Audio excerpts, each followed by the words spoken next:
Bismillahirrahmanirrahim. Alhamdulillahilladzi khalaqal mauta wal hayata liyabluwakum ayyukum ahsanu amala wa huwal azizul ghafur. Ashhadu an la ilaha illallah wa ashhadu anna Muhammadan abduhu wa rasuluh wa nusalli wa nusallim ala sayyidina Muhammadin wa ala alihi wa sahbihi ajma'in. Radina billahi rabba wa bil islami dina wa bi Muhammadin nabiyyan wa rasulah. Tuan-tuan, puan-puan, muslimin, muslimat yang dirahmati Allah, Assalamualaikum warahmatullahi ta'ala wabarakatuh. Terima kasih kepada saya Al-Fadhil Ustaz Yusuf Desa, yang saya kasihi dan hormati Al-Fadhil Ustaz Musa, ibu-ibu, ayah-ayah, muslimin, muslimat yang dirahmati Allah sekalian. Pertama dan semestinya kita merafakkan kesyukuran kepada Allah Subhanahu wa taala dengan limpah kurnia daripada Allah. Hari ini dapat kita berkumpul di dalam masjid ini, mendirikan solat maghrib berjemaah, seterusnya duduk dalam majlis yang disebut oleh baginda Nabi sebagai taman syurga. Iza marartum bi riyadil jannah farta'u, kata Nabi. Bila mana kamu melewati taman syurga, maka duduk singgah. Sahabat tanya, wa ma riyadul jannah ya Rasulullah? Apa benda taman syurga itu? Jawab Nabi, hilaqul dzikr, halaqah, majlis peringatan dan ilmu. Muslimin muslimat yang dirahmati Allah, kita juga berpeluang untuk berniat iktikaf. Siapa yang belum niat boleh niat. Sambil-sambil kita duduk dalam rumah Allah Ta'ala ini, mendengar majlis ilmu, kita niat iktikaf. Mudah-mudahan Allah Ta'ala melimpahkan kurnianya kepada kita insya-Allah. Saya last main masjid Pokok Macang ni tahun 2007. Jauhnya lama tak main. Saya duduk dekatnya, saya duduk Tasik Gelugor. Tapi saya main tahun 2007 tu, masa tu majlis bacaan Yasin SPM. Zaman Datuk Syarif yang zaman tu kan. Budak-budak SPM, saya SPM 2007. Di sinilah dia buat majlis bacaan Yasin tu. Lama dah lah. Tapi dekat dengan hati lah masjid ni. Ayat Mintah ni kira 75% kawan saya semua orang sini lah. 75% Ayat Mintah semua kawan orang sini. Jadi dekat lah dengan hati. Mungkin tuan-tuan ni, kebanyakan ni mungkin ada di antara anak-anak tuan-tuan ni member-member saya jugalah. Kira pangkat mak dan ayah lah ni. No, ni kira anak minta izin nak berucap ni, nak bercakap ni, bukan nak mengajak dia tak, nak berkongsi saja insya-Allah. Yang pentingnya malam ni keynote speaker kita malam ni Tuan Herman Roslan ni, Abang Herman ni, satu orang pengkaji sejarah Melayu lah. Tuan-tuan akan dengar lagi macam mana dia hurai, macam mana pengalaman dia pergi kaji sampai ke satu-satu tempat. Saya dipahamkan beliau baru balik daripada pergi kaji satu tempat di Perak. Lagi dia akan cerita pengalaman insya-Allah. Saya ni lebih kepada nak meraih lah. Abang Herman datang daripada Pahang. Tapi lagi kalau tuan dengar dia cakap Kedah, jangan heran. Dia asal orang Kedah. Tapi dia berkhidmat di sana. Tapi dia main daripada Pahang lah ni. No? InsyaAllah. Jadi saya ni nak memulakan kalam saja. Nak kongsikan satu dua benda. Kemudian terus saya nak pas kepada kita punya, orang kata keynote speaker lah. Speaker utama ni. Saya pemimpin simpanan saja. Nak membicarakan tentang Uthmaniyah. Bagaimana pengaruhnya terhadap Melayu. Muslimin muslimat yang dirahmati Allah. Sehari dua ini kecoh pula, bukan kecoh lah.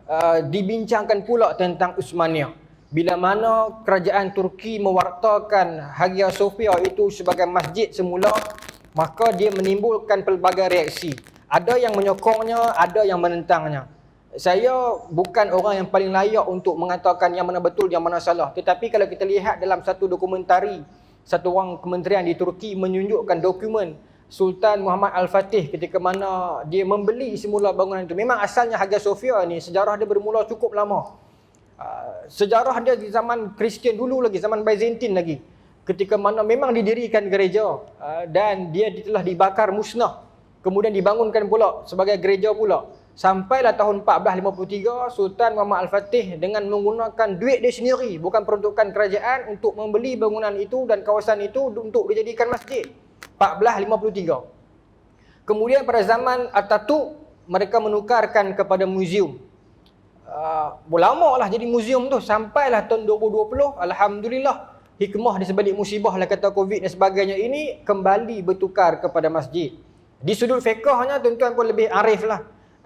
Saya pun tak tahu macam mana kerajaan Turki buat sebelum ni, bila mana dia status dia dah masjid dah. Bila ditukarkan kepada muzium tu, mungkin tak tahulah, pasal kita bukan orang Turki. Sebab kalau nak ikut, kalau dia dah diwakafkan sebagai masjid, dia kena ada istibdal.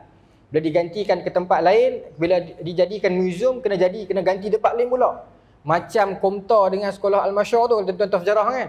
Tapi saya tak tahulah sebagai orang Turki mungkin ada penjelasannya. Tapi alhamdulillah, kok mana pun dah kembali status dia sebagai masjid. Namun begitu terdapat tentangan pelbagai pihak termasuk daripada orang Islam sendiri mengatakan sekian dan sekian. Allah Taala alam. Tetapi nak petik daripada keriuhan itu, keviralan itu, maka malam ni kita nak sembang, kita nak bicara tentang bagaimana pengaruh Uthmaniyah terhadap Islam, terhadap dunia Islam, khususnya dunia Melayu.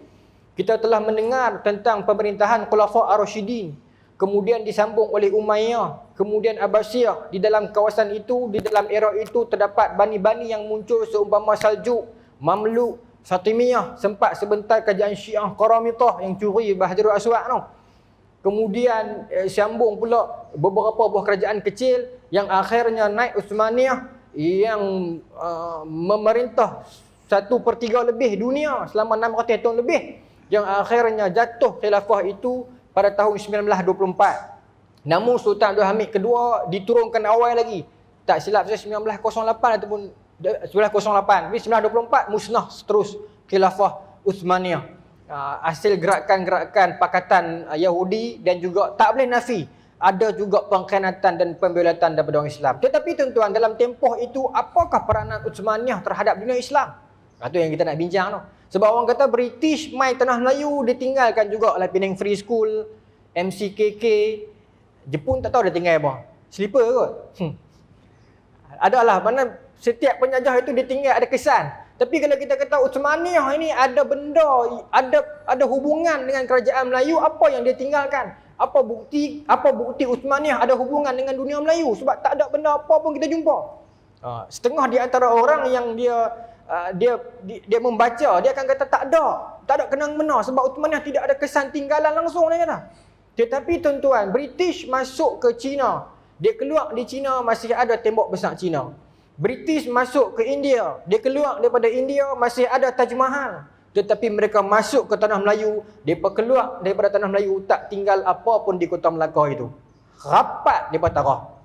Apa yang membuatkan mereka begitu takut dan gerun terhadap sejarah dan jati diri bangsa ini? Bukan nak cerita resis bangsa, tidak. Tetapi siapa tak sayang bangsa sendiri, tuan-tuan? No? Sayang. Tapi sayang bukan bererti kita ini resis, membenci kaum lain. Tidak, kita bukan begitu. Kita sayang saudara-saudara kita, sahabat-sahabat kita yang kaum lain yang tidak ada masalah dengan kita, kita sayang belaka. InsyaAllah. Maka tuan-tuan, saya nak baru nak mula ni. Yang kita sat. Sebab saya cuba nak pendek kan, pasal nak jaga SOP kan. Tuan-tuan, kalau kita baca satu kertas kerja karangan Profesor Datuk Dr. Ridwan Osman dalam satu kertas kerja yang dibacakan di Perak, dia mengatakan kesilapan orang-orang Melayu bila membaca hikayat-hikayat lama adalah bila mana mereka membaca tentang hikayat Rom, mereka akan menafsirkan Rom itu adalah Rom seperti mana yang dipaham oleh kita ni, orang putih dan sebagainya. Dia bagi hujah dia lah mungkin berbeza dengan orang lain, tetapi hujah yang diberikan itu bila saya baca dan saya telitikan agak kuat. Dia kata kesilapan itu bermula daripada salah faham sebab pemerintah Rom ketika era klasik itu, mereka itu terpecah kepada dua. Rom yang berada di barat, tuan-tuan pun tahu, Rom yang di barat, dan Rom di Byzantine, iaitu Rom di Timur Tengah ni. Dan HQ Putrajaya untuk Rom di Byzantine itu di mana? Di Constantinople tu lah, Istanbul tu. Dan masa era itu orang Melayu sudah mula menulis. Maka bila sebut tentang Rom, mereka akan refer tentang orang putih lah, mereka faham kata orang putih.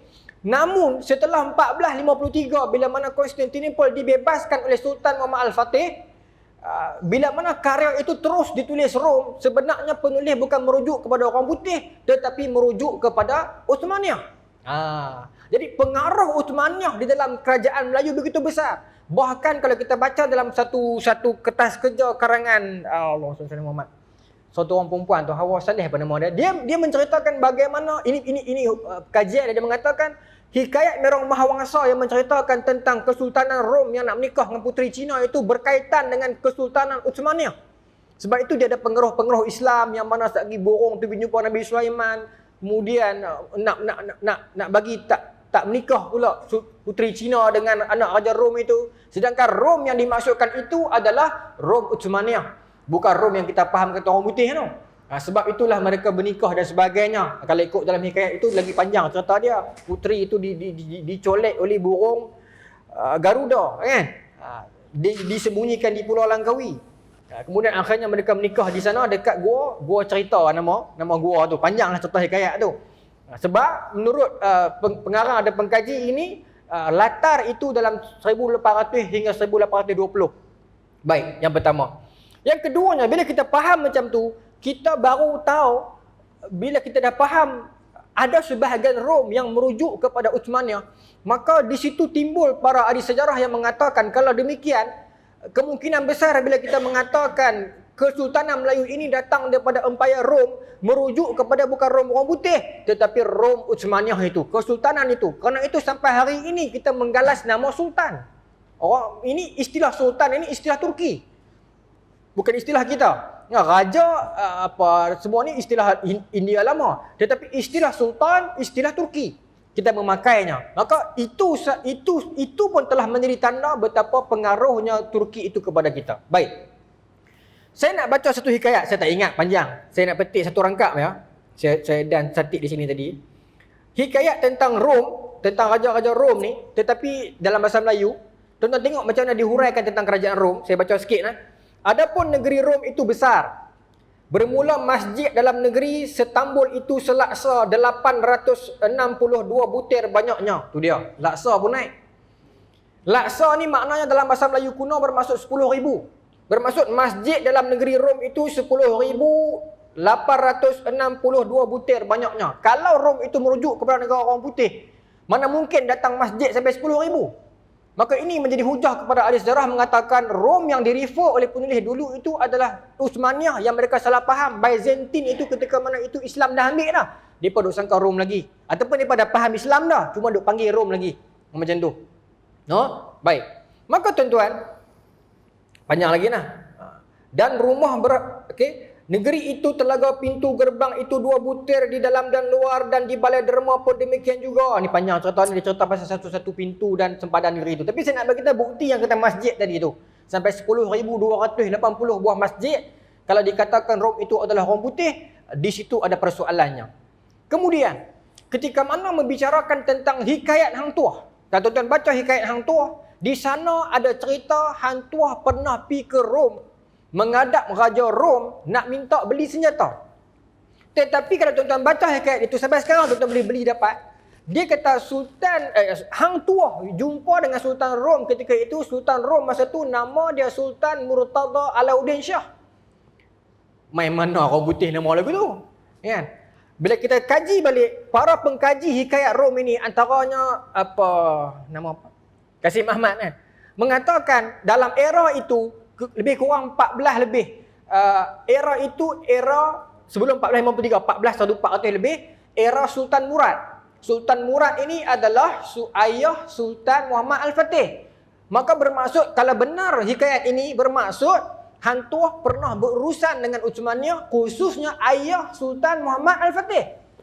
Tapi hari ini kita tak tahu sejarah itu kerana kita duk faham ada orang mengatakan Hang Tuah tak wujud dan sebagainya. Tetapi rupanya kalau benar, maka telah ada urusan itu. Satu. Yang kedua, di sebalik cerita ini kita faham kata Uthmaniyah mengiktiraf Kesultanan Melaka kerana dia jual, dia willing untuk jual.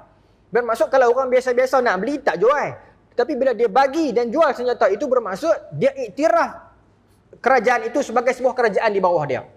Baik. Kemudian, kalau kita baca hikayat Mahkota Alam, saya suka baca hikayat-hikayat ni, saya seronok sejarah kita kan. Dia ceritakan Kesultanan Aceh ketika mana berdepan dengan Belanda, mereka masih menyimpan dan mengguna pakai meriam-meriam milik Uthmaniyah yang dihadiahkan kepada Aceh. Ini dalam hikayat Mahkota Alam. Kenapa Ustaz nak kena sebut semua hikayat ni Ustaz?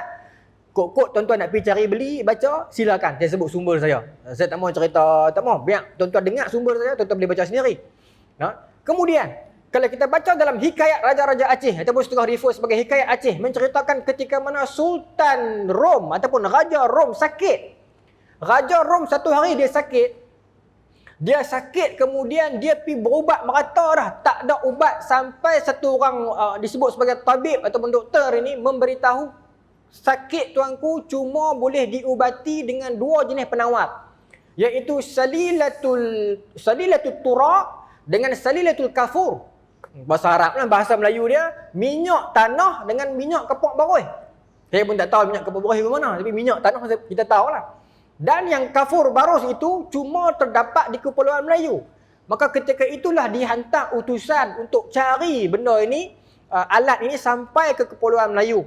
Yang ketika itu tak silap saya pemerintahan Sultan Alauddin Shah Al-Qahar, kalau saya silap nama depan, tapi Al-Qahar tu betul ya lah. Dan bermulalah hubungan ketika itu. Masa tu bila menjaringkan hubungan dan dihadiahkan meriam dan sebagainya, dan bila mendapat tahu keislaman mereka itu, maka hubungan itu jadi akrab. Ditambah pula dalam era Sultan Sulaiman Al-Qanuni dengan bantu bagi hadiah kepada Aceh untuk serang Kota Melaka. Bila runtuh Kota Melaka, papan di Jawa kami dirikan, kita baca pantun tu kan. Itu bukan pantun saja tu, itu sejarah. Bila Melaka telah jatuh ke tangan Portugis, orang-orang di Kepulauan Jawa ini bangkit untuk serang Melaka. Serang Melaka dalam arti kata bukan serang orang Melayu Melaka, tetapi serang orang Portugis yang berada di Melaka. Ini orang Melayu dulu, dalam pantun diselit sejarah dan ilmu. Maka bila serang itu tak henti, bermaksud Portugis cuba menyerang Melaka 1504, 1508, 1511 baru berjaya. Itu pun sebab faktor dalaman. Kalau tuan-tuan baca buku Buya Hamka, dia cerita sebab perbalahan perebutan kuasa dalam kalangan menteri dalam tu hingga menyebabkan unsur fitnah, lalu menyebabkan unsur rasuah yang akhirnya menyebabkan Bendahara Si Maharaja dibunuh. Dan bila Portugis menyerang Melaka 1511, rakyat jadi memberontak sebab orang kata apa, rebel. Orang putih kata rebel, orang Melayu kata macam bebai kat raja pasal bunuh Bendahara Si Maharaja tanpa alasan yang kukuh, maka mereka tak mau bangkit berjuang. Maka Portugis dapat berjaya masuk mematahkan armada Melaka. Pasal masa tu Melaka cuma kena pakai tentera-tentera upahan.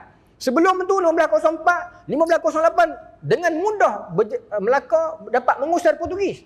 Bermaksud perpecahan Melayu ini hanya membuka pintu terhadap musuh-musuh untuk masuk. Sekarang parti politik Melayu berapa banyak dekat Malaysia? Takut sebut benda ni. Tapi tak apalah, saya tak sebut mana-mana kan. Berlambak. Akan berpecah lagi, tuan-tuan tengok lepas ni. Akan muncul satu lagi parti baru pula. Apa keuntungan kita dengan benda ni? No? Sedangkan sahabat-sahabat saudara kita dalam bangsa lain, mereka itu bersatu. Kalau pecah pun dua cabang. Kita berapa banyak tak tahu. Hanya bermula dengan satu, dia pecah belambak. Kita mengulang kesilapan yang lama. Sejarah, kalau kita tak belajar, kita akan mengulanginya. Baik. Kemudian, Angkatan Tentera Aceh ini bergabung dengan kerajaan-kerajaan Islam untuk menyerang Portugis di Melaka. Malangnya, ini Abang Herman cakap bab ni. Malangnya terdapat petualang pengkhianat dalam kalangan Melayu itu sendiri. Negeri-negeri ni sebut salah ke tak? Abang Herman sebut lah. Negeri-negeri Melayu sendiri yang jadi pengkhianat, pi tolong Portugis di Melaka. Sampai menyebabkan Raja Haji terbunuh. Ini sejarah Melayu yang Raja Haji menyebutkan dalam catatan dia, ada bangsa ku ini muka Melayu hati Belanda, muka Melayu hati Inggeris. Itu yang Piramli buat gambar Sarjan Hasan tu. Khabat Saleh Kamil, nama dia apa dalam tu? Buang. Kan? Buang. Muka Melayu hati Jepun. Lepas tu dia buat nama Buang. Mau duk buang orang perangai ni. Ada dah di situ. Maka tuan-tuan, kerajaan Islam Aceh, kemudian selepas era itu Sultan Iskandar Muda. Kalau kita baca dalam Allahumma shalli ala Muhammad, Bustan As-Salatin, Syekh Nuruddin Araniri, dia mengatakan Sultan Iskandar Muda menyerang Johor, menyerang Pahang. Kita jangan sangka serang sama-sama Islam, lagu nak bunuh, serang berpecah sama Islam. Tidak. Tetapi kerana selagi aku tak serang, selagi tu hampa tak bangkit tahan Melaka, maka dia serang, tarik masuk bawah dia. Ketika mana dia menyerang Pahang lah, dia berjumpa anak dia tu, Sultan Iskandar Sani tu. Itu cerita panjang. Tetapi ini cerita yang sama. Sultan Salahuddin Al-Ayyubi pun sebelum dia lawan dengan Kristian dalam perang salib kedua, dia serang negara Islam dulu. Bukan serang nak bermaksud pecah sama Islam, tidak. Dia serang pemerintah yang tak mau bangkit berjuang. Rakyat ramai nak berjuang, tapi bila pemerintah tak mau berjuang, tersekat perjuangan rakyat. Maka dia serang negara itu sampai pemerintah itu jatuh, rakyat itu masuk bawah dia menubuhkan Ayyubiyah yang besar, maka menyerang Kristian. Bukan serang nak musnahkan orang Islam, tapi serang nak ambil alih rakyat itu masuk bawah dia. Taktik yang sama Sultan Salahuddin Al-Ayyubi buat, taktik yang sama Sultan Iskandar Muda buat. Tetapi kerana kemasukan Inggeris berganti-ganti dengan Belanda, kemudian datang dengan Spanyolnya, dengan Perancisnya, dengan Britishnya, satu demi satu masuk cuba untuk memusnahkan ketamadunan ini. Baik, tuan-tuan. Hari ini, bila kita sebut tentang Islam, saya bagi contoh paling mudah, dekat dengan tuan-tuan. Masjid mesti ada kubah. Masjid kok mana pun mesti ada kubah. Tak berkubah kita rasa tak lengkap masjid tu. Sedangkan kalau tak ada kubah boleh sembahyang juga tak ada masalah. Iktikaf tak ada masalah, tak ada masalah. Tapi orang Melayu ni dia kena ada kubah kat masjid. Bila tak ada jadi tak seronok. Saya ingat satu ketika masjid, tak mahu sebut nama tempat tu, tuan-tuan tahu, dekat sangat. Masa mula-mula buat tu, cadangan asal tak ada kubah. Bergaduh tuan-tuan. So, esok mungkin tahu cerita ni. Bergaduh pasal nak buat kubah juga. Tak apalah, tak masalah bubuh tak bubuh tak apa. Cuma nak beritahu, kubah itu adalah seni bina Turki. Dia seni bina Turki. Pengaruh dia masuk sampai ke sini. Tuan-tuan kalau pergi Turki bukan dekat masjid, gereja pun kubah. Dia ada masuk semayang tak? Kubah, dia seni bina Turki. Satu. Yang kedua, satu yang disebut sebagai Ay Yıldız. Ay Yıldız dalam bahasa Turki. Bahasa kita bulan dan bintang. Melambangkan Islam lah kalau kita faham. Tetapi Ay Yıldız itu dalam Uthmaniyah punya coran kata bermaksud bulan bintang, tetapi bermaksud lambang Islam. Benda yang sama kita ambil pakai di tanah Melayu ini. Dia sebut bulan dan bintang pada bendera, kita pakai merefer kepada Islam. Bahkan kalau tuan-tuan tengok negeri Johor punya bendera, dekat atas bulan dan bintang itu yang merah tu terus, Turki terus tu. Bulan bintang bendera merah.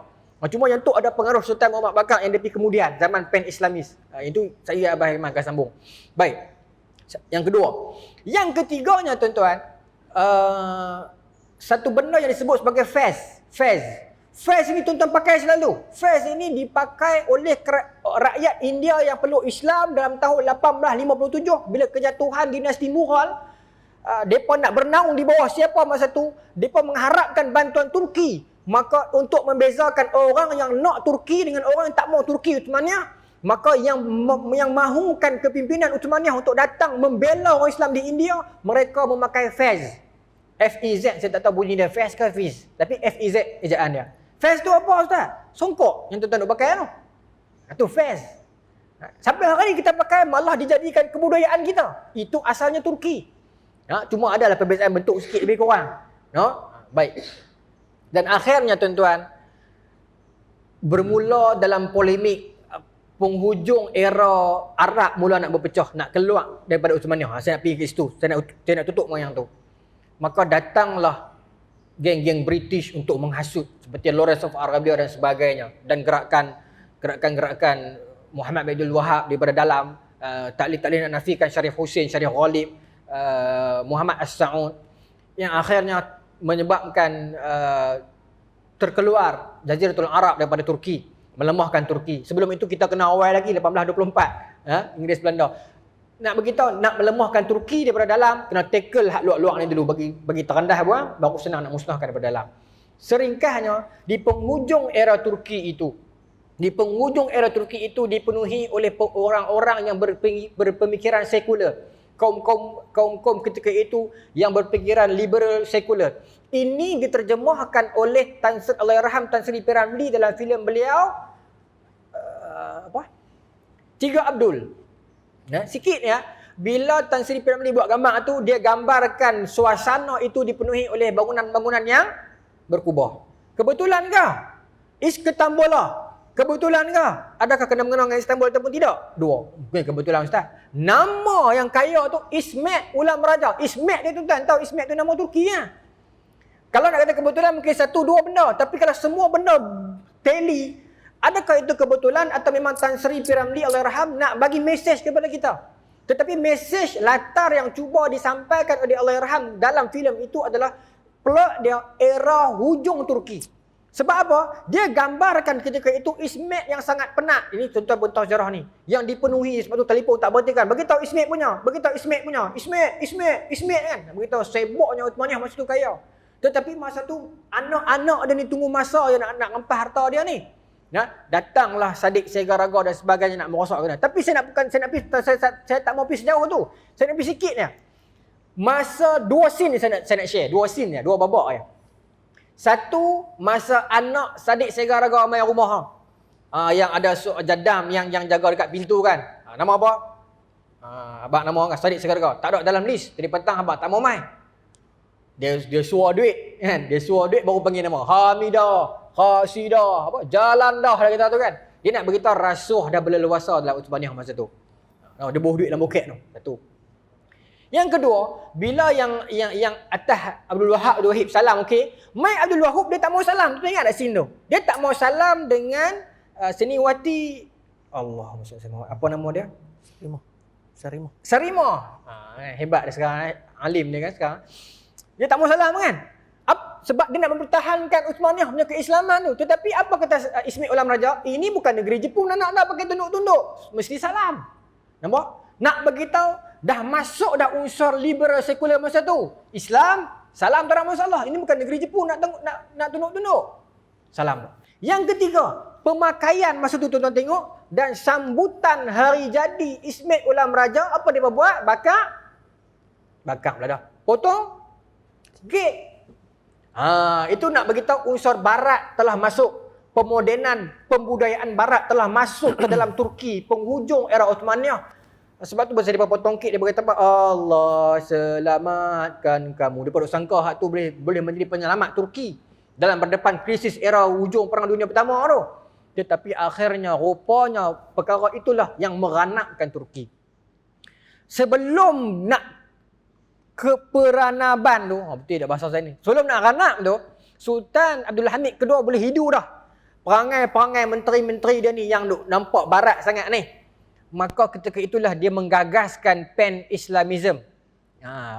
Masa tu dia menggagaskan benda tu. Antara tokoh-tokoh besar yang terlibat, Jamaluddin Al-Afghani, Syed Qutb, Rashid Ridha dan sebagainya. Dan tokoh-tokoh itu sampai ke tanah Melayu. Kita akan cerita sekejap lagi. Dan idea, kena berhenti dah apa? Saya nak tutup dengan ini. Dan tuan-tuan, ada masa itulah bermula hubungan Turki Uthmaniyah dengan Johor. Sultan Mahmud Bakar pergi sana untuk bincang idea pan-Islamism yang dia masuk main tu. Tetapi gagasan itu berkembang. Pan-Islamism ini apa? Dia cuba untuk berhadapan dengan pemodenan dunia tetapi mengekalkan keislaman. Era pan-Islamism itulah yang menyebabkan lahirnya tokoh-tokoh cendekiawan Islam yang moden tetapi tak mengabaikan keislaman mereka. Mula membincangkan tentang institut of mengaji agama ni, duduk bersila menadah, kita pakai meja, kita pakai periksa, buat sistem. Masa mula-mula bertengkar juga. Sebab masa tu bertengkar juga tuan-tuan. Nak berhadapan dengan orang-orang yang dia kata ini semua benda barat ni.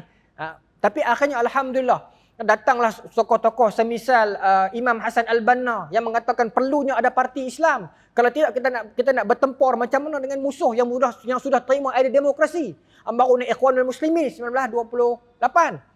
Dan seterusnya wacana kaum muda itu sampailah ke tanah Melayu yang akan disambung cerita dan dengan lebih rancak dan lengkap oleh Al-Fadil Tuan Herman kita insya-Allah. Saya nak pass baton kepada Abang Herman insya-Allah. Silakan Abang.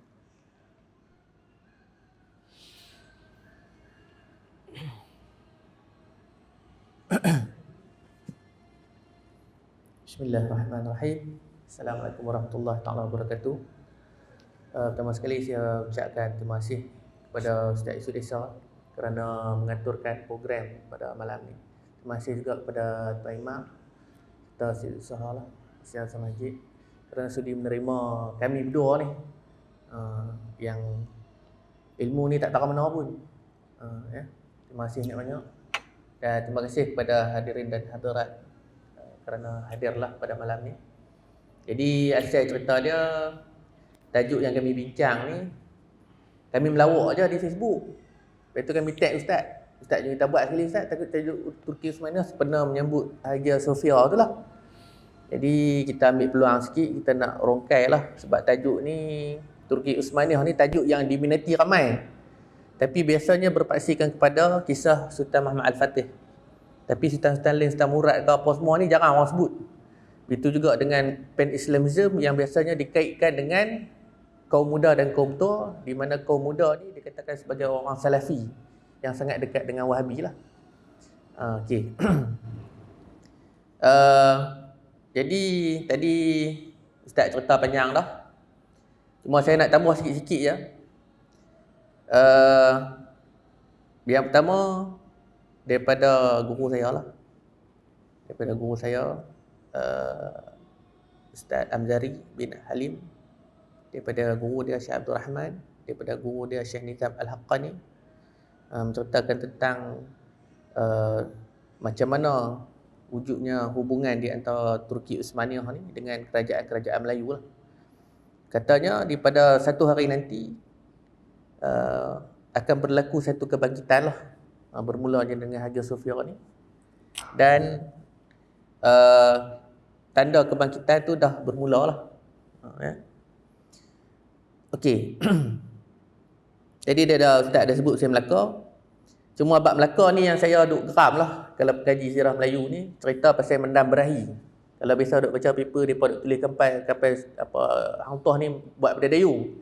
Ada pendayung kan. Jadi saya fikirlah, saya kata tak logik sebab kapal tu hanya digunakan, teknologi kapal itu hanya digunakan pada zaman Greek kuno. Ni tumpang live ni saya cakap juga, saya nak bagi pengetahuan pada orang. Jadi kapal pada zaman Turki Uthmaniyah ni, kalau kita baca tadi Ustaz pun dah sebut, hang tuah ni dia pergi ke Turki berurusan meriam. Jadi meriam ni bukan benda ringan, bukan plastik. Jadi takkan kapal tu digambarkan dengan keadaan pendayung 40 orang sebiji macam zaman Greek kuno. Jadi memang tak munasabah. Ni saya minta maaf cakap lah, ni pada pandangan saya tak setuju dengan kapal tu, lekeh sangat. Tahun 300 sebelum Masihi punya kapal. Ini kita cerita zaman Sultan Muhammad Al-Fatih 1450 1400. Sedangkan kalau kita tengok kapal Cina dah ada 7 layak. Dah siap meriam 8 biji kiri kanan, 4 biji. Kapal Turki dah berperang dah tentu pakai kapal. Tapi mai kapal Melayu, Allahu Rabbi, mai pakai dayung. Oish. Kita ambil contoh macam telefon lah kan. Orang putih buat telefon, dia mesti dalam 2-3 tahun kita pun pakai telefon. Takkanlah teknologi kapal kita lekeh sangat. Takkan tak ada orang pergi, kita duk cerita hantar, Ustaz duk cerita hantar pergi sana sini tengok apa semua, takkan dia tak belajar apa-apa. Takkan dia pergi seorang. Dia mesti bawa ulu balang dia dengan seluruh istana, isi-isi apa orang yang nak pergi belajar di sana. Dan apabila dia ambil meriam, mestilah dia belajar cara nak menembak, cara nak buh belerang. Jadi cerita bab belerang ni selit sikit. Di Langkawi ni, dulu ni dia pusat pengeluaran belerang meriam. Kami pun terbaca dalam geomineral ni, saja duk cari sejarah Langkawi, ada sebut. Jadi dulu-dulu orang putih ni, dia mai ke Langkawi, dia duk cari meletang tu je. Kalau dulu Cina duk isap pipe kan, timah dan belerang tu dia guna, dia buat yang tempat nak bubuh candu tu lah. Jadi benda tu ada di Langkawi saja. Okey. Tu habis cerita saya Melaka lah. Kemudiannya katalah, dikatakan daripada ni lah guru saya ni, dia kata zaman selepas tu, zaman Sultan Muhammad Al-Fatih, dipercayai ada orang-orang Melayu yang pergi sana. Sebiji kapal menjadi tentera kepada Sultan Muhammad Al-Fatih. Mereka ni bukan orang biasa-biasa lah. Mereka ni awliya, orang yang banyak amalan lah. Tu saya tak boleh cerita panjang lah. Saya cerita sikit saja.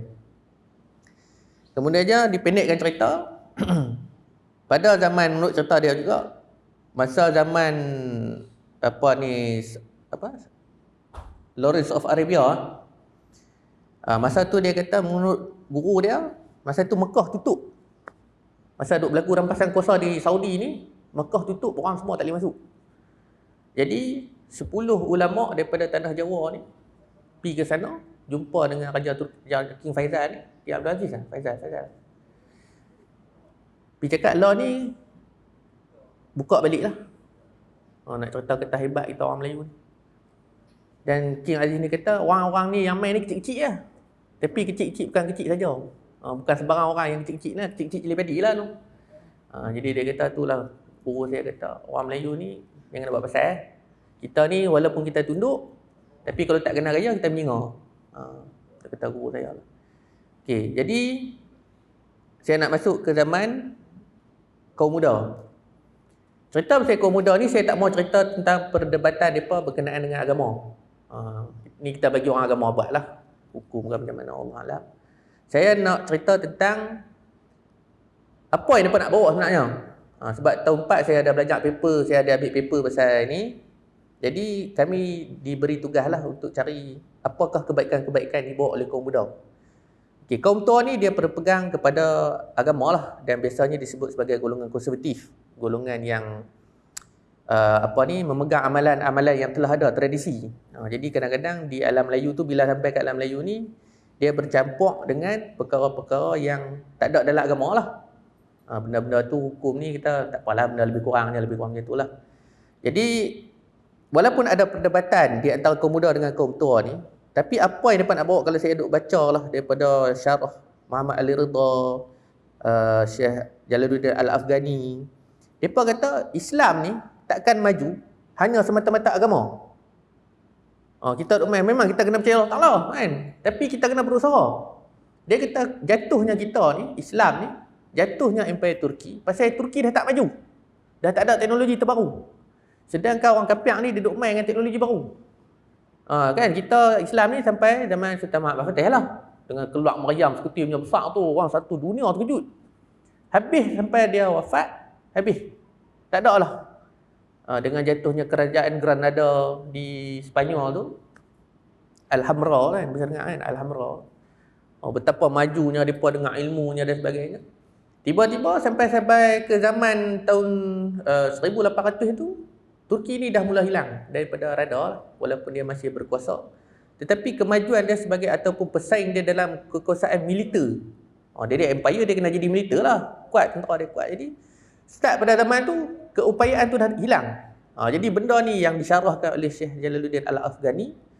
Dia duduk jalan daripada Afghanistan, dia pergi ke Mekah apa semua ni, dia duduk cerita ke Mesir apa semua. Dia kata Islam ni takkan maju hanya semata-mata agama.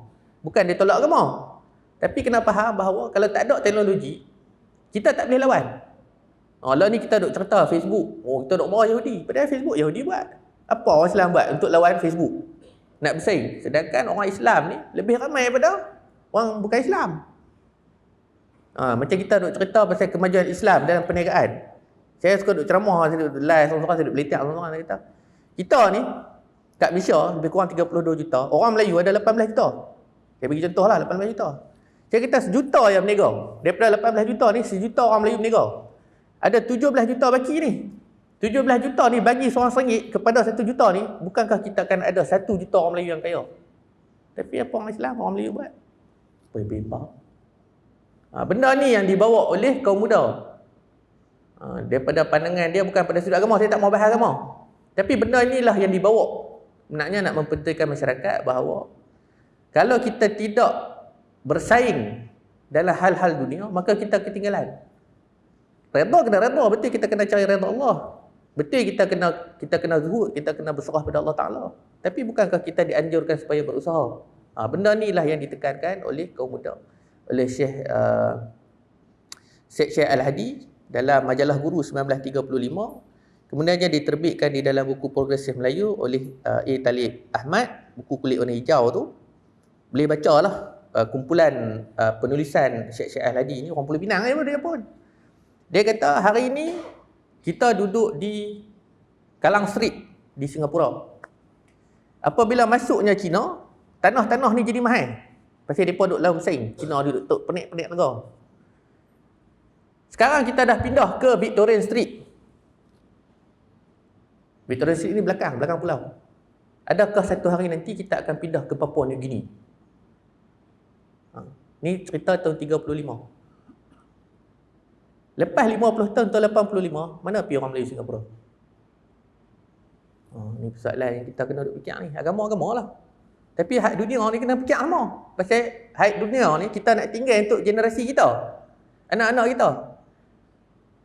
Hari ni mungkin ada sebilangan daripada kita, dulu Tok Wan kaya, jual habis, sekupang pun tak tinggal. Kita sampai kita kesudah, kita duk cakap benda tu, maknanya kita tak bersetuju dengan tindakan dia. Kita tahu dah benda tu, tapi kita pula pergi sembung. Hampa pergi cari sendiri.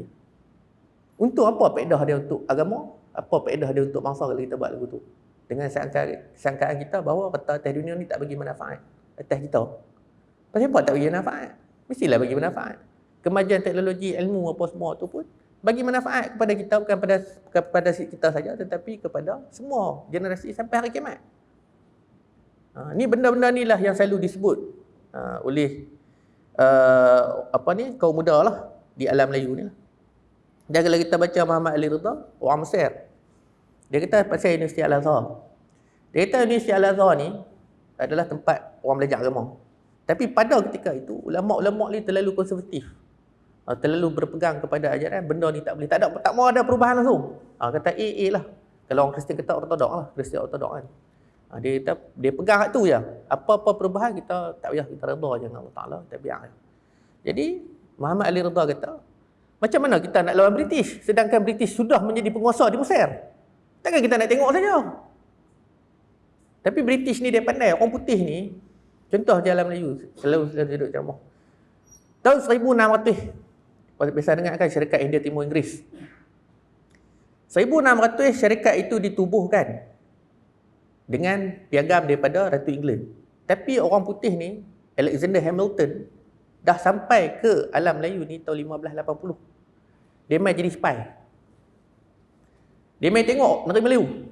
Dia kata okey, dia buat catatan, dia kata negeri ni ada timah, ada emas, ada sekian-sekian. Jadi dia balik dengan catatan tu, dia balik, maka tertubuhlah syarikat India Timur Inggeris. Tapi pasal apa tahun 1600, orang putih tak buat apa lagi, British ni tak buat apa lagi. Kenapa tahun 1776 barulah dia mai ke Pulau Pinang? Dia buat apa? Selama 100 tahun lebih tu, 176 tahun lah. 176 tahun tu dia buat apa? Orang putih ni. Sama juga dia dengan Turki. Turki duk naik besar empire gila-gila sampailah satu peristiwa yang itulah dekat Azerbaijan tu, yang peristiwa hitam dalam Turki tu kan. Tu saya tak mau cerita lah. Tapi saya nak abang ni, 176 tahun tu British ni dia buat apa? Jadi dalam buku tu lah, Muhammad Ridha Osman tu, Islam dalam masyarakat Melayu ada sebut. Dan banyak lagi lah 2-3 buku Nik Anwar Nik Mahmud. Dia kata selepas dia menang dalam perang salib. Pemenang, lepas tu dia kalah dengan Salahuddin Ayyubi. Dia tubuh Teutonic Order tu lah. Saya bukanlah nak konspirasi pun, itu kata saya konspirasi pula. Okey, tapi dalam tempoh tu depa merancang 176 tahun ni British ni dia duk kaji orang Melayu. Dia kaji pulau-pulau Melayu. Dia kata orang Melayu ni lagu mana, perangai dia lagu mana. Dia kata orang Melayu ni sifat dia jangan kacau agama. Orang Islam ni jangan kacau agama. Jadi apa dia pegang? Dia kata aku main memerintah hang dan aku takkan kacau agama hang. Jadi orang Islam, ulama ustaz-ustaz pun selalu sebut, selagi agama kita boleh sembahyang, tak apa kita buat. Tak apa kita ikutlah pada pemerintah. Selagi kita boleh solat, kita boleh sembahyang, kita boleh beramal ibadat, tak payah lawan pemerintah. Selalu ustaz-ustaz duk sebut begitu. Saya pun mak saya, tok saya pun cerita benda yang sama. Dia kata selagi agama tak diganggu, maka jangan buat apa? Jangan duk lawan pemerintah walaupun dia kapiak. Itu buah dia. Itulah buah British. Dia pakai tu. Sebab tu bila dia masuk ke alam Melayu 1874, apa yang dia buat ialah perjanjian dia yang pertama, adat istiadat Melayu dan agama Islam bagi pada sultan. Hak lain kami takbir. Orang Melayu tak apa, tuanku tak apa. Tak apa, ambil bagi sudah kita jadi ni. Ni kata guru saya, pecahnya kita ni pasal kerja orang putih. Jadi timbullah kaum muda dia tadi nak memperbetulkan keadaan. Tetapi malangnya pada masa tu disebabkan keadaan tak stabil, politik dengannya tak stabil apa semua. Jadi berlakulah pertemuan pendapat bukan saja di alam Melayu kaum muda kaum tua, tapi di Mesir pun berlaku, mana-mana negara Islam pun berlaku pada masa itulah. Okey. Dan dalam satu buku saya ingatlah Iris buku kulit warna hitam tu menceritakan macam mana Muhammad Ali Ridha ni dia buat satu kajian. Dia kata dia buat kajian teknologi. Dia kata perkara pertama yang orang Islam patut buat ialah menghidupkan semula Baitul Mal. Sebab bahasa zaman Turki tu dah mula macam ni, cerita rasuah apa kan. Jadi duit Baitul Mal ni dah tak ada. Nak bantu ni tak boleh dah. Duit tak ada. Dan kenapa timbulnya golongan kaum muda di Turki ni? Pasal Sultan Abdul Hamid ni dia duk sangka kata apabila dihantarnya pemuda-pemuda ni, maka mereka ni akan bawa kemajuan lah.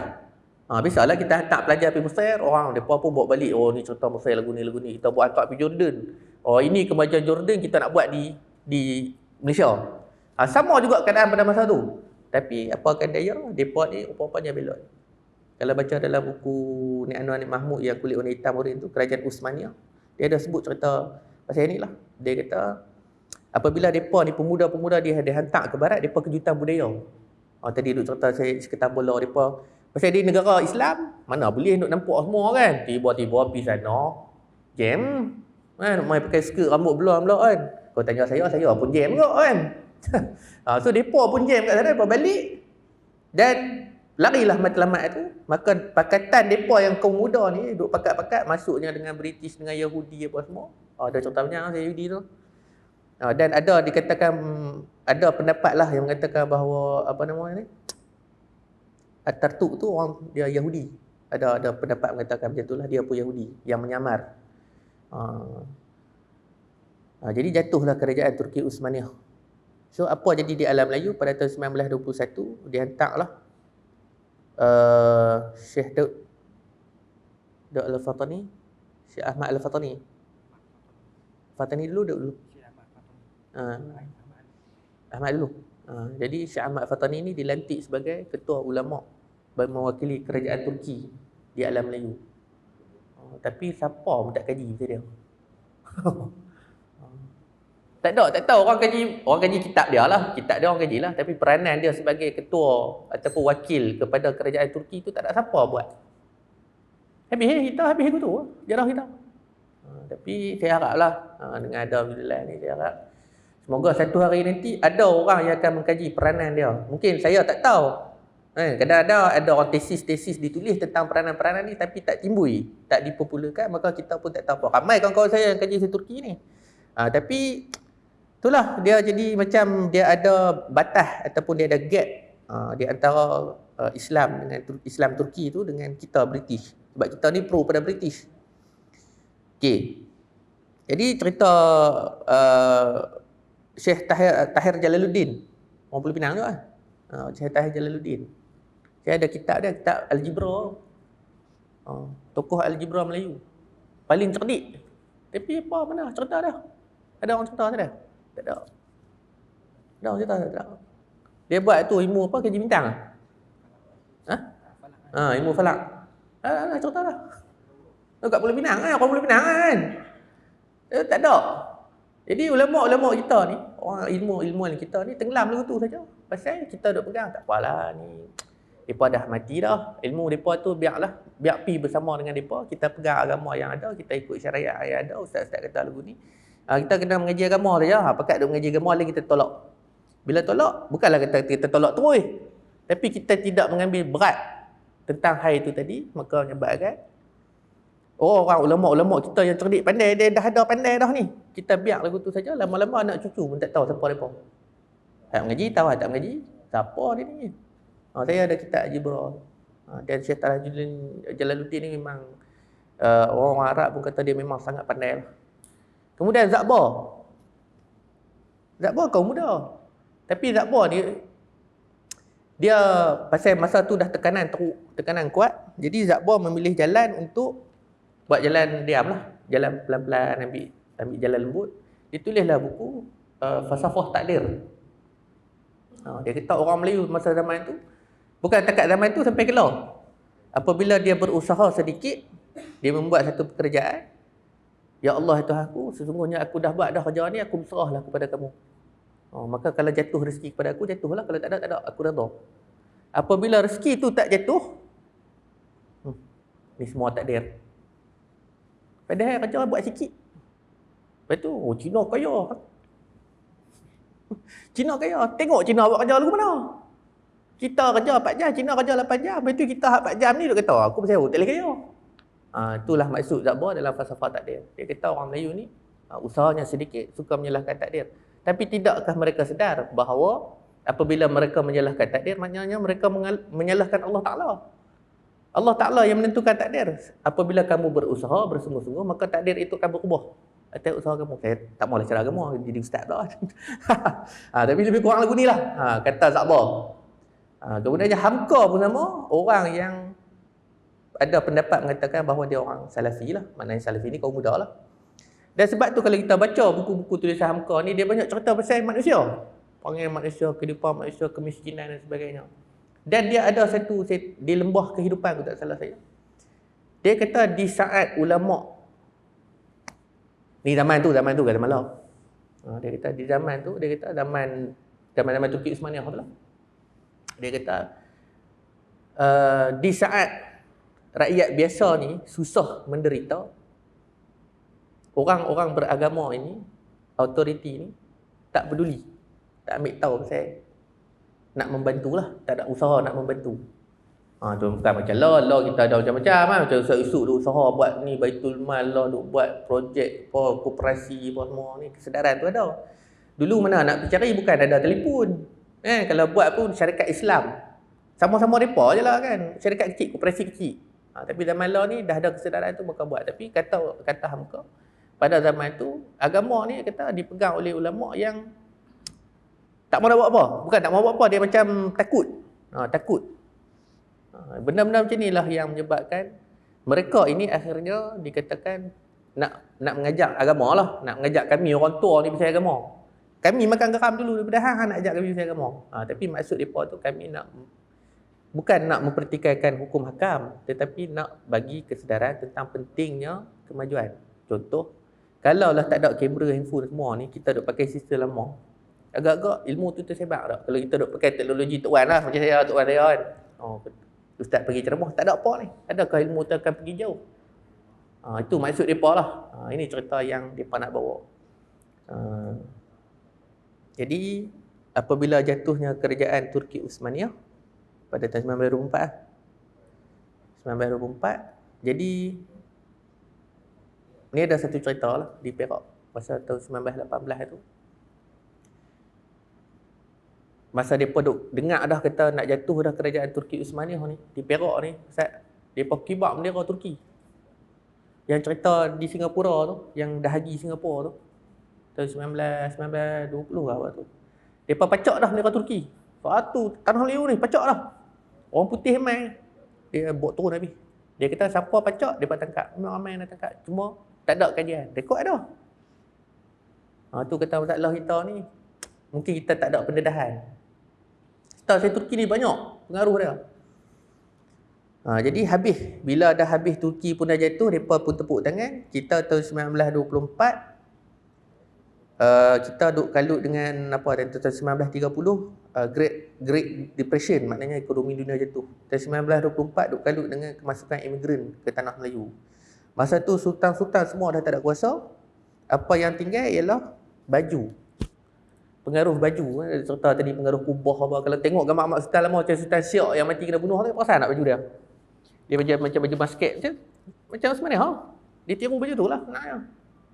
Tapi pada zaman tu, itulah pakaian yang mereka nak bawa, menunjukkan bahawa mereka menyokong kerajaan Islam Turki Daulah tu lah. Tapi itulah, tak banyak cerita berkenaan dengan pengaruh Turki di alam Melayu kecuali buku Islam di Masyarakat Melayu oleh Ridwan Osman tu dengan Prof ni Anwar. Ni Anwar tu mati dah. Panjanglah cerita dia pasal buku tu. Lepas tu ada satu buku terjemahan oleh BDI tentang kerajaan Turki Uthmaniyah. Cerita dalam macam mana orang yang pencatat ni dia tengok macam mana Turki tu boleh jatuh satu-satu. Nipis buku dia. Susah lalui kan. Ada cerita nama Mego ke apa dia tu. Dia cerita macam mana perjalanan nak jatuhnya Turki, macam mana orang putih ni merancang nak jatuhkan kerajaan Islam. Perkara pertama yang dia buat, macam Ustaz cakap tadi, ialah menjatuhkan yang kecil-kecil tu. Bila kecil-kecil dia tak ada, besar habis lah. Kalau jatuh besar, hak kecil-kecil dia main tolong. Pakai dua hantar macam tadi saya cerita ni, bila Uthmaniyah Muhammad Al-Fatih nak serang Konstantinopel, bukan takat tentera Turki saja. Mana ada Bani Ajam ni kita, Bani yang bukan Arab dan Bani yang lain hantar main kapal duk tolong nak berjatuh kerajaan Byzantine. Semacam itu jugalah pada zaman kegemilangan yang lainnya. Tapi orang putih ni panggil dia sabar, dia kaji.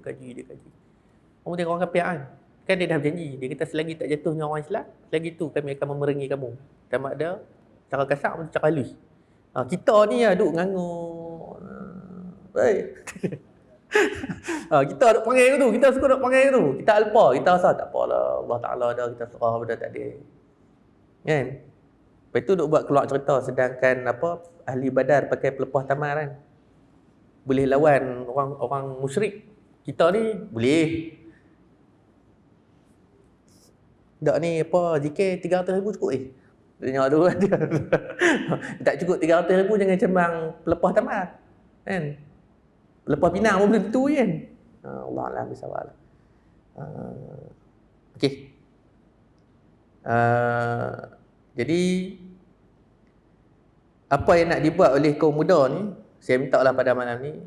Saya tak mahu sembang pasal bahas agama, tapi apa yang nak dibawa oleh mereka ialah pentingnya kita untuk faham, tanpa ada kemajuan teknologi, Islam tak akan berkembang. Tanpa adanya kesedaran kita untuk maju dalam pelbagai bidang ilmu, kita akan ketinggalan. Sama juga Syed Ahmad di India, Syed Ahmad Khan. Kami buat paper dia pasal kerajaan ni.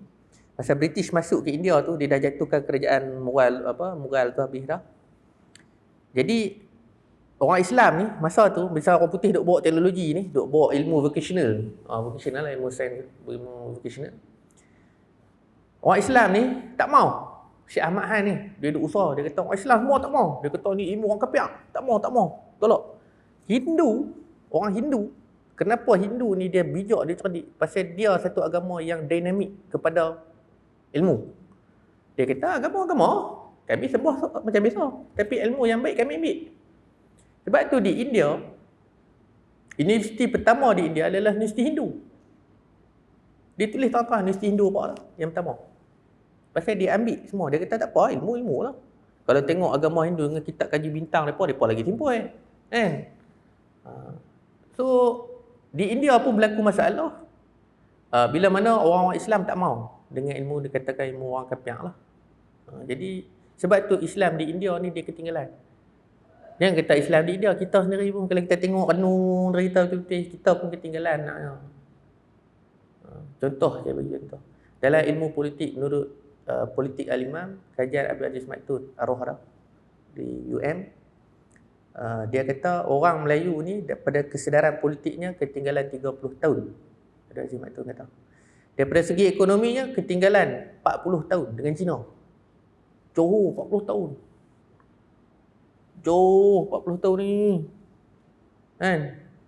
Kira macam kalau pakai telefon ni, orang Melayu ni duk pakai Nokia hak besar. Kan? Cina dah pakai telefon ni lah, Android. 40 tahun punya beza. Macam tu lah nak bagi contoh. Kata Abdul Aziz Maktun ni. Jadi apa usaha kita? Dia bukan tak ada orang-orang muda duk sebut kita kena maju. Tapi apabila kita nak buat kemajuan tu, adalah orang-orang duk main catat kita. Dia kata tak boleh buat lagu ni, tak boleh buat lagu tu, benda ni. Dia sangkut dengan politik lah, tak mahu sebut politik kan, tapi biasanya macam tu lah. So, saya minta pada mana ni.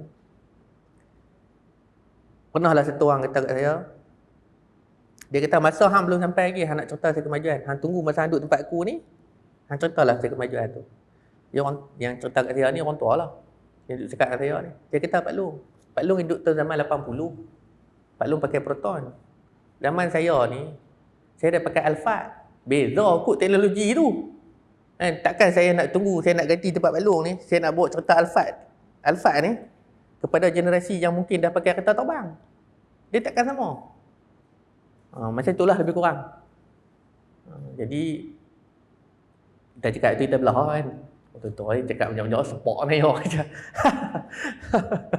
Lebih kurang tu. Ini maksud dia bahawa pemikiran kaum muda tu, selagi namanya orang muda, kaum muda tu tetap wujud.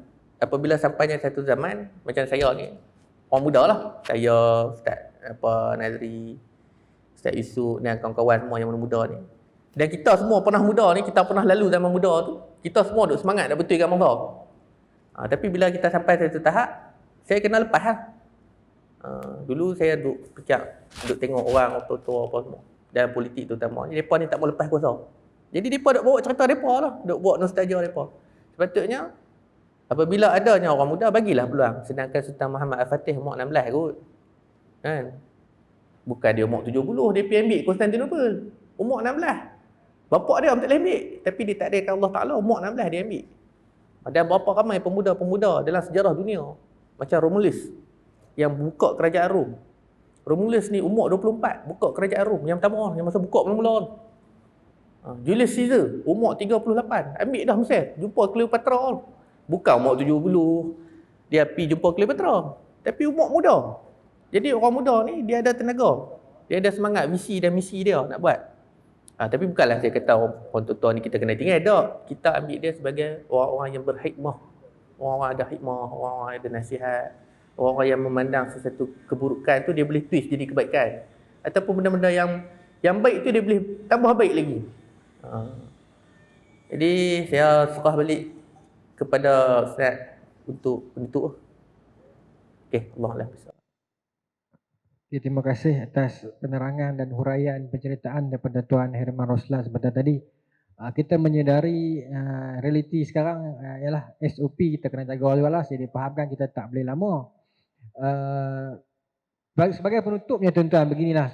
Tak puas memang ni, nak kena panggil email lain ni. InsyaAllah. Tapi tuan-tuan boleh promote mana? Tuan-tuan boleh follow Facebook Tuan Herman kita ni lah. Herman Roslan memang kan? MHR. Tuan-tuan tengok dalam perbincangan yang diutarakan oleh Tuan Herman, saya pun rajin follow sebab saya nak tambah ilmu lah.